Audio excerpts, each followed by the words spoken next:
զրուցելու է միջազգայնագետ Հայաքվե ազգային քաղաքացիական միավորման անդամ Մենուհա Սողոմոնյանի հետ։ Բարի երեկո, պարոն Սողոմոնյան, շնորհակալ եմ, որ շնորհակալվեցիք մեր տաղավար։ Փաշինյանն այսօր ճեպազրույցի ժամանակ հայտարարեց, որ Ռուսաստանի Դաշնության նախագահի հետ ունեն պայմանավորվածություն հանդիպելու հունիսի 2-րդ կեսին, այսինքն ընտրությունից հետո։ Սա մեսիջ է նաև Պուտինին, որ ինքը վստահ է վերընտրվելու է։ Ես կարծում եմ ավելի շատ մեսիջ է հանրությանը, որ իբրև թե ինքը Պուտինի դաբրոն ունի ընտրությունների գնալու։ Այս ամեն ինչը իհարկե դիտարկելի է նրա կեղծ հակառուսականության, հակառուսական խաղերի ծիրում։ Դուք տեսաք կադրերում ինչպես էր մոտենում եւ բարևում Պուտինին։ Իսկ այստեղ խորհրդարանից ասում է Ռուսաստանը մեր դեմ հիբրիդային սպառնալիքներ է տեղում եւ գնում են Եվրոպական միությունից էլ միլիոնավոր դոլարներ են վերցնում ռուսական հիբրիդային սպառնալիքների դեմ կռվելու համար։ Հիմա նման էր Պուտինին այսպես բարևող Փաշինյանը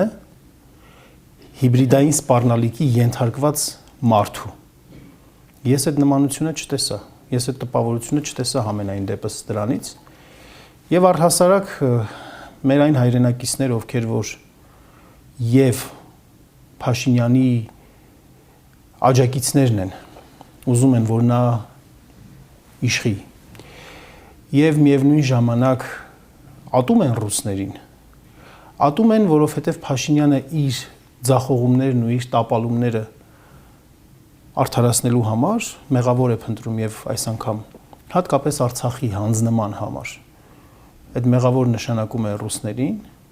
եւ պարզապես այդ կեղծ հակառուսականության, որովհետեւ դա կեղծ է այդ հակառուսականությունը։ Այդ կեղծ հակառուսական խաղի շնորհիվ փորձում է պարզապես իր համար հենարան, քաղաքական հենարան ունենալ մեր շատ մոլորված միամիտ հայրենակիցների։ Պետք է բացել աչքերը եւ տեսնել, որ այստեղ ոչ մի լուրջ հակառուսականություն չկա։ Սա պարզապես խաղ է, իսկ ռուսական կողմի այդ արձագանքները, որ հնչեցին նախազգուշացման ձևով, հենց ի պատասխան հենց այդ ռետորիկայի է, որ գնում են Մոսկվայում եւ Պետերբուրգում ասում են, որ մեր մեջ հարաբերությունների կառուցողական տրանսֆորմացիա է տեղի ունենում եւ մենք բարեկամական երկխոսությունից դուրս չենք գալու, բայց ինքը պարլամենտում ասում է, որ մեր վզից թոք են գցում եւ այդպես ման են տալիս, մեզ գաղութացնում են, իր մի շարք падգամավորները ամենացինիկ հայտարարություններն են անում։ Եվ այդ ամեն ինչը հանդուրժվում է փաստորեն։ Փաստորեն իրենք պետք են դեռևս օգտագործվելու համար դեռևս պետք են։ Նախքան այս հայտարարությունն էլ Փաշինյան-Պուտին հանդիպում տեղի ունեցավ, որին հաջորդեցին կոշտ արձագանքներ Մոսկվայից, մասնավորապես ԵԱՏՄ-ԵՄ հարցի վերաբերյալ։ Այս հարցում Ռուսաստանի Դաշնության դիրքորոշումը հստակ է, երկու կազմակերպության միաժամանակ անդամակցությունը անհնար է։ Ինչ փուլ է մտնում այս պարագայում Հայաստան-Ռուսաստան հարաբերությունները, հաշվի առնելով երկու կողմից հնչող հայտարարությունները։ Ոչ մի փուլ էլ չի մտնում, իմ կարծիքով սա Ռուսաստանի կողմից պրեստիժի քաղաքականության դրսևորում է, այսինքն պետք է ինչ-որ կերպ պատասխան տրվի, իրենց հանրությանն էլ է, չէ, հետաքրքրում, որ եթե Հայաստանի խորհրդարանում հակառուսական այդպիսի կոշտ հայտարարություններ են արվում, եթե Հայաստանում ինչ-որ հիմար օրենք է ընդունվում Եվրոպական միությանն անդամակցելու վերաբերյալ, երբ որ դրա հիմքերը, նախադրյալները բացարձակապես գոյություն չունեն, ռուսական հանրությունը իր իշխանություններից ինչ-որ բան սպասում է, որ պետք է այս ամենի վերաբերյալ ինչ-որ բան ասվի։ Եվ այդ ասվել է եղավ, այդ կոշտ հայտարարությունների ձևով արձագանք որպես։ Բայց ընդհանուր առմամբ նշված հայտարարությունների բովանդակությունը ինքը տրամաբանական բովանդակություն է, որովհետև հնարավոր չի լինել եւ ԵՄ-ի մեջ եւ ԵԱՏՄ-ի մեջ։ Չես կարող երկու կին ունենալ կամ երկու ամուսին ունենալ։ Կամ ունենալ մի կին կամ ամուսին ու ասել, որ գիտես, ես այն մեկին եմ ուզում ու մինչև այն մեկի հետ հարաբերություններս վերջնական չկարգավորեմ, քո հետ չեմ բաժանվելու։ Այդպես չի լինում, քո գործող կինը կամ քո գործող ամուսինը քեզ հարցեր է ունենալու, ասելու է, բայց այդ դեպքում ով ես դու ինձ համար։ Բայց եթե այս ամեն ինչը իրական լիներ, հա, այդ ամուսինը կամ կինը մեծ աղմուկ բարձրացած կլիներ կամ ինչ-որ բաներ, այսինքն այդ գազի գնի թանկացումը արդեն եղած կլիներ, շատ ավելի ուրիշ բաներ գուցե եղած կլինեին։ Այնպես որ սա կեղծ հակառուսականություն է եւ այդ կեղծ հակառուսականության ժամանակ առ ժամանակ տրվող պատասխան վերահսկելի Մոսկվայի համար հակառուսականություն է, սա իմ դիրքորոշումը։ Պարոն Սողոմոնյան, նախընտրական process-ը մեկնարկել է, վերջերս տեղի ունեցավ մի փոփոխություն, որը լուրջ մտահոգությունների առիթ դարձավ, ազգային ժողովը ընդունեց մի նախագիծ, ըստ որի դաշինքների կուսակցությունների անվանումներում անձանուններ այլևս չի կարելի գործածել։ Ընտրությունից ընդամենը 2 ամիս առաջ նման փոփոխություն անելը խնդրահարույց է նաև համաձայն ընտրական միջազգային չափանիշների Վենետիկի հանձնաժողովը բազմիցս նշել է, որ ընտրություններից անգամ 1 տարի առաջ չի կարելի անել նման փոփոխություններ։ Այս դեպքում ինչ ռիսկեր կան ու ինչու իշխանությունը ընտրեց այս փոփոխություններն անելու հենց այս ժամանակահատվածը, ինչու հիմա եւ ոչ օրինակ 1 կամ 2 ամիս առաջ։ Որովհետեւ վախկոտ իշխանություն ունենք, որովհետեւ թույլ իշխանություն ունենք, ով իրեն անվստահ է զգում, ով տեսնում է, որ ինքը ժողովրդի մեջ այլևս չունի վստահություն։ Նրանք դա տեսնում են, իրենց մաշկի վրա են զգում ամեն շաբաթ կիրակի իրենց այսպես կոչված կուսակցական քարոզարշավների ժամանակ տեսնում են, հասկանում են, որ մարդիկ իրենց չեն ընդունում։ Հասկանում են, որ թեև այդքան վախի մթնոլորտ են իրենք տարածել երկրում, բայց այդքանով հանդերձ մարդիկ են գտնվում, որ իրենց վատ բաներ են ասում։ Իրենց արհամարում են, իրենց անտեսում են։ Եվ հիմա նրանք անում են ամեն ինչ, ձեռքի տակ եկած ամեն ինչ անում են, որպեսզի իրենց մրցակիցներին ավելի վատ վիճակի մեջ գցեն։ Դուք շատ ճիշտ բան նշեցիք 2 ամիս առաջ։ Եթե 1 տարի առաջ կամ 2 տարի առաջ 8 տարի է իշխում էին, այդ նոր իմացան, որ օրինակ անձնանուն պետք է չլինի դաշինքի հետ կապված։ Չէ, նոր չիմացան։ Սա նման է մի իրավիճակի, երբ որ 2 բռնցքամարտիկ ռինգում իրար հետ բոքս են կպնում եւ մեկին տալիս են նաեւ փայտ։ Ասում են դու կարող ես փայտով էլ խփել։ Սա հենց այդ իրավիճակն է, երբ որ նրանք ունենալով այդ խորհրդարանական մեծամասնությունը, քաղաքական մեծամասնությունը անում են այն ինչ որ ուզում են։ Անում են, որովհետև թույլ են եւ անվստահ են։ Եթե նրանք լինեին ուժեղ եւ ինքնավստահ, նման փոփոխության չէին գնա։ Սա նման է լինելու նրան, որ օրինակ ասենք, երբ որ իրենք դառնան օրինակ ընդդիմություն, հաջորդ իշխանությունը ենթադրենք ընտրական օրենսգրքում գրի, որ պայմանագիր բառով կուսակցություն պետքա չլինի։ Իրենց անվանումն էլ քաղաքացիական պայմանագիր է։ Ու հիմնավոր են դա։ Հիմնավոր են եւ ասեն պայմանագիր անունով կուսակցություն չպետք է լինի։ Հասկանալի է, որ իրենք շատ վախեցած վիճակում են բնականաբար, այդ վախերը շատ լուրջ հիմքեր ունեն եւ դրա համար անում են հակաօրինական, հակաիրավական քայլեր, որոնց մասին ինչպես դուք նշեցիք, պատկան մարմինները Վենետիկի հանձնաժողովը մասնավորապես ասել է, որ դա չի կարելի այդպիսի բաներ անել։ Իսկ ինչ ռիսկեր կան, սա կարող է արդյոք խառնել ընդդիմության հաշվարկներն ու ազդել ընտրության ձայների վրա։ Իրենք այդ հույսով են անում, բայց ես կարծում եմ, որ ոչ։ Ես կարծում եմ, որ ոչ, որովհետև այս ժամանակահատվածը բավական տևական է, որպեսզի ուժեղ Հայաստանը առանց Սամվել Կարապետյան անվանել հանրային գիտակցության մեջ բավական այդպես հստակ իդենտիֆիկացվի։ Իշխող ուժը ընտրել է իր նախընտրական նարատիվը, պատերազմ կամ խաղաղություն։ Այս թեզը իհարկե ոչ այս ակտիվությամբ գործածել է նաև 2021 թվականին։ Ինչու է իշխող ուժը կրկին վերադառնում նույն մեսիջինգով եւ արդյոք հասարակությունը ժամանակի ընթացքում իմունիտետ ձեռք չի բերում նման քարոզչության նկատմամբ։ Երբ որ տեսնում են, որ պոպուլիզմը, դատարկ խոստումնաբանությունը այլևս չի աշխատում կամ շատ քիչ է աշխատում, գնում են հաջորդ գործիքի հետևից, ահաբեկման, պատերազմով վախեցնելու գործիքի հետևից։ Բայց բանականություն ունեցող մարդիկ հարց են չէ տալիս։ Ինչ երկրում ենք մենք ապրում։ Պարադոքսների երկրում ենք ապրում։ Նույն մարդը գալիս է երիտասարդներին, դպրոցականներին, ասում է կրթվեք, կրթվելը լավ բան է, կրթությունը լավ բան է։ Կրթության մասին է խոսում, հետո գնում է նույն երիտասարդը նրան ուղիղ եթերից այն թիթիզ նշանները ցույց տալիս է տեսնում եւ ռաբիս երաշտություն է լսում։ Այդ նույն երիտասարդը դպրոցականը, որը դպրոցում կրթության ժամանակ իրեն ասում են, որ չփչփացնելով ուտելը անքաղաքավարի բան է, բայց տեսնում է իր երկրի առաջին դեմքին հենց այդ ձևով։ Օրինակ, բայց այդ նույն առաջին դեմքը ասում է գնացեք կրթվեք։ Հիմա այդ նույն դեմքը ասում է ես ձեզ խաղաղություն եմ բերում։ Այն դեպքում, որ ինքը մի քանի պատերազմ է բերել։ շատ ակնհայտ է այստեղ։ Շատ ակնհայտ է, որ այսօր ադրբեջանցիները չեն կրակում, ֆորա են տալիս եւ դրա դիմաց գին կա, այսպես ասած ստանալիք կա։ Աստված մի արածի, եթե ինքը վերընտրվի, իրենից այդ ստանալիքները այսպես կոչված վերցնելու են։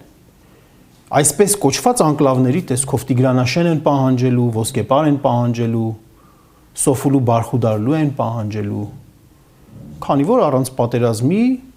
ստանում են ինչ որ ուզում են։ Երբ էլ որ հանկարծ ինչ որ ջղաձգումներ է ցույց տալիս կամ ինչ որ նշաններ է ցույց տալիս, այդ ագրեսիան հանգիստ գործադրում են, անում են։ Այսպիսով այդ դա եւս այդ պատերազմի միջոցով պատերազմի մտրակը ժողովրդի գլխին ճոճելը էլի իրեն չի արդարացնում։ Էլի մարդիկ հասկանում են, որ եթե քո նման շնորհք, կարողություն ունեցողը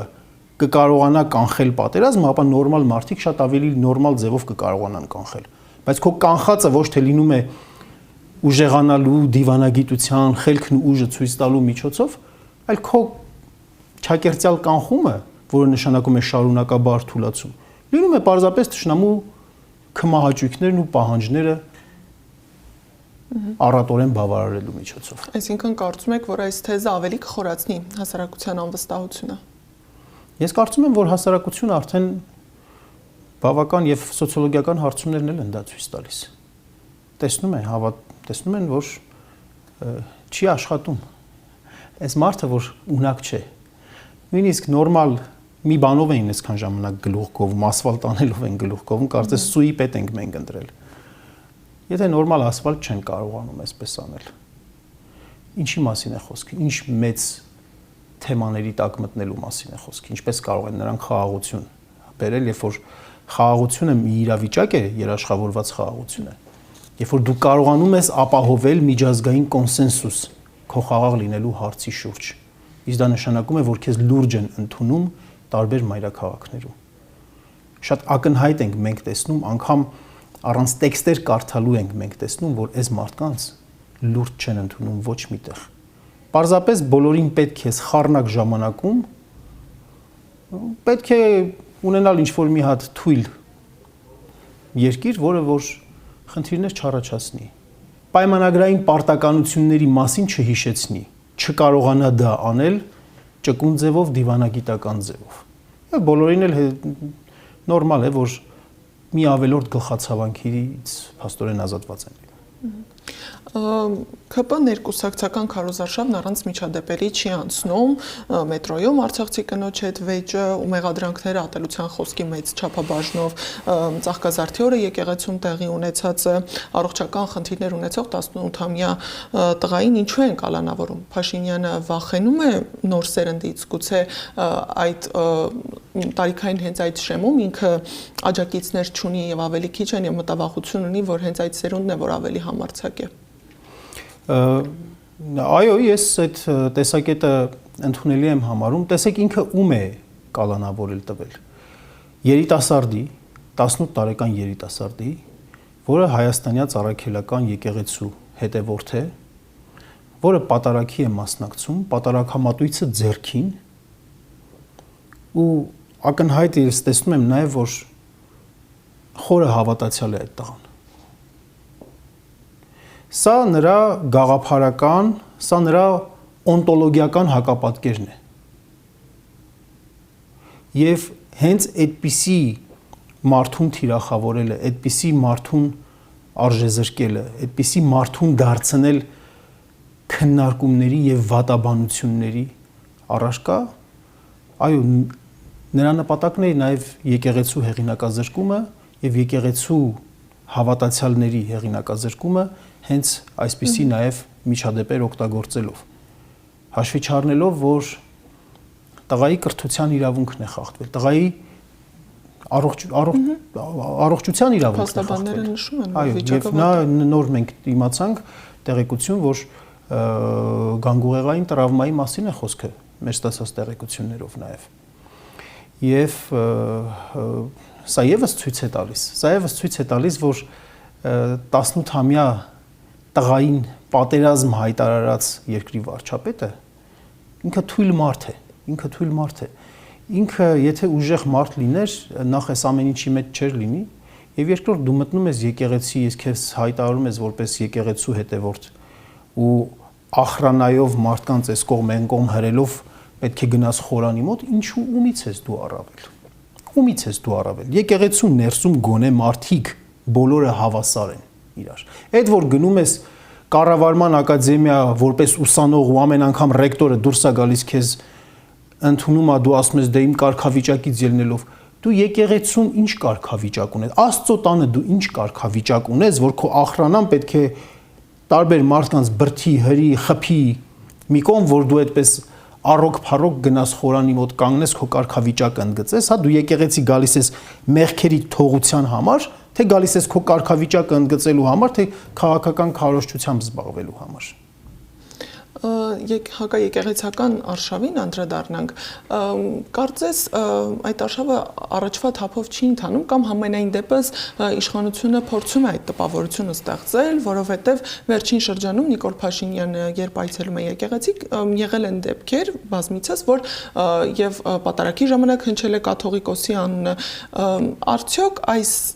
դաշտում, այս պայքարում իրենք չհաջողեցին, տապալվեցին, թե հիմա ուղղակի այս փուլում, նախընտրական փուլում այս հարցում իրենց ավելորդ աղմուկ պետք չէ։ Իրենք ընդհանուր առմամբ են տապալված։ Կապ չունի, որ հիմա իրենք իշխանության են։ Կապ չունի, որ իրենք իշխանության են եւ բոլորից դրանով ցավ են պատճառում։ Բայց իրենք ընդհանուր առմամբ տապալված են։ Պատմական մեծ համատեքստի մեջ երբ որ նայում ենք, իրենք ընդհանուր առմամբ տապալված են։ Տապալված են գիտեք ինչու։ Նրա համար, որ եթե մինչև իրենց գալը մենք ճիշտ է, շատ ավելի երջանիկ էինք, Արցախ ունեինք, իրար չէինք ատում, բայց ինչ որ նաև թմբիր էլ կար։ Իրենց պատճառած ցավերը մեզ նաև շատ առումներով մեզ ստիպեց մտածել, մեզ ստիպեց իրար ավելի շատ սիրել, մեզ ստիպեց ավելի մեծ նպատակների մասին մտածել, մեզ ստիպեց մեր կյանքին ուրիշ աչքերով նայել, ավելի արժևորել մեր ապրած ամեն րոպեն։ Այս առումով իրենք տապալված են, ինչ որ իրենք ուզում են անել, չի լինելու։ Մեզ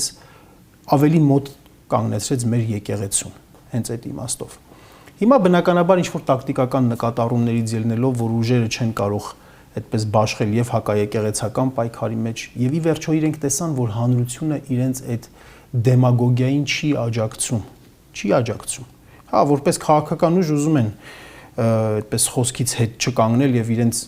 խայտարակ նախընտրական ծրագրում նաև գրել են կաթողիկոսին հրաժարական պարտադրելու մասին։ Այդ թող պարտադրեն, ենթադրենք կամ չգիտեմ ինչ անեն, կալանավորեն կամ սպանեն կամ ինչ է փոխվելու դրանից։ Հայաստանյաց առաքելական Սուրբ եկեղեցին 2000 գրեթե 2000 տարեկան է եւ բազմաթիվ փորձությունների, մեծ փորձությունների մեջով է անցել։ Բնականաբար իրենք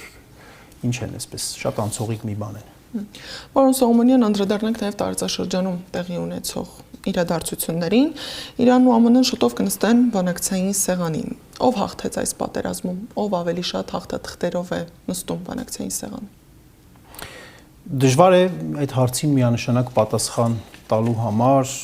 պետք է նայել թե ինչ տեսանկյունից ենք մենք գնահատում, ռազմական տեսանկյունից ենք գնահատում, քաղաքական տեսանկյունից ենք գնահատում, սահմանված նպատակների տեսանկյունից ենք գնահատում, դեռևս դժվար է ասել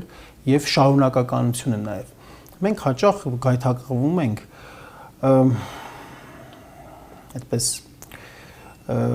ցնցող նորություններ ասելու, մեկնաբանություններ ասելու տեսանկյունից, այդպես միանշանակ դատողություններ անելու տեսանկյունից, մոռանալով, որ գործընթացները անհրաժեշտ է մի քիչ ավելի մեծ հեռանկարի մեջ դիտել։ Այս պահի դրությամբ Ամերիկայի Միացյալ Նահանգների հայտարարած նպատակը փոխել Իրանում վարչակազմ տեղի չի ունեցել։ Այդ տեսանկյունից կարող ենք ասել, որ ձախողում է Ամերիկայի Միացյալ Նահանգների համար։ Ձախողում է, այո, ձախողում է։ Բայց միևնույն ժամանակ մեծ վնասներ կրել է Իրանը, այո, կրել է Իրանը։ Այդ վնասները դեռևս հասարակության վրա ազդեցություններ կունենան, ինչպիսի ազդեցություններ կունենան, ես իրանագետ չեմ, գուցե իրանագետի հրավիրեք, ավելի լավ պատասխան կտա, բայց հաստատապես կունենան։ Այս ամեն ինչը տարածաշրջանում նոր սպառազինությունների մրցավազքի տեղի կտա Ամերիկայի Միացյալ Նահանգները կներգրավեն այդ սպառազինությունների մրցավազքի մեջ, կսկսեն նոր այսպես իրենց ռազմական արդյունաբերությունը զարգացնել, այսինքն սցենարները շատ են եւ միանշանակ այս պահի դրությամբ ասել ով հաղթեց, ով պարտվեց, ժամանակային այս կտրվածքում Ամերիկայի Միացյալ Նահանգները իր խնդիրները չլուծեց, բայց այստեղից մենք մի կարևոր դաս ունենք քաղելու։ Այն որ այսօրվա պատերազմների մտածողությունը փոխված է եւ պաշտպանողական պատերազմները կարծես թե այլևս իրենց սպառել են։ Եվ անվտանգությունը ապահովում է նաեւ զսպման միջոցով։ Ասիմետրիկ, ոչ համաչափ քայլերի, ոչ համաչափ ռազմական գործողությունների միջոցով, այն ինչ որ Իրանի Իսլամական Հանրապետությունը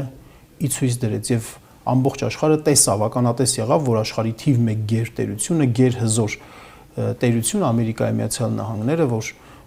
հաղթանակի վրա ոչ ոք չէր կասկածում եւ նրա նախագահը այդպես շատ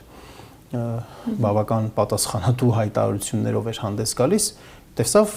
քայլերը, Իրանի քայլերը։ Սրանից մենք պետք է դաս քաղենք, ոչ թե ժողովրդին անդադ պատերազմի բանով վախեցնելով, այլ նույնպես, եթե այս տարածաշրջանում ես ապրում, որտեղ 4 կողմդ գայլեր են, այո, պետք է մենք բազմիցս ենք ասել, պետք է լինես ոզնի, որ այդ գայլի համար պրոբլեմատիկ լինի քեզ կուլ տալը, չկարողանա քեզ կուլ տա, որովհետև փշերդ կխրվեն նրա կոկորդի մեջ։ Շատ շնորհակալ եմ։ Ես շնորհակալ եմ։ Հիշեցնեմ, որ ես զրուցում էի միջազգայնագետ ՀԿՎ ազգային քաղաքացիական միավորման անդամ Մենուա Սողոմոնյանի հետ։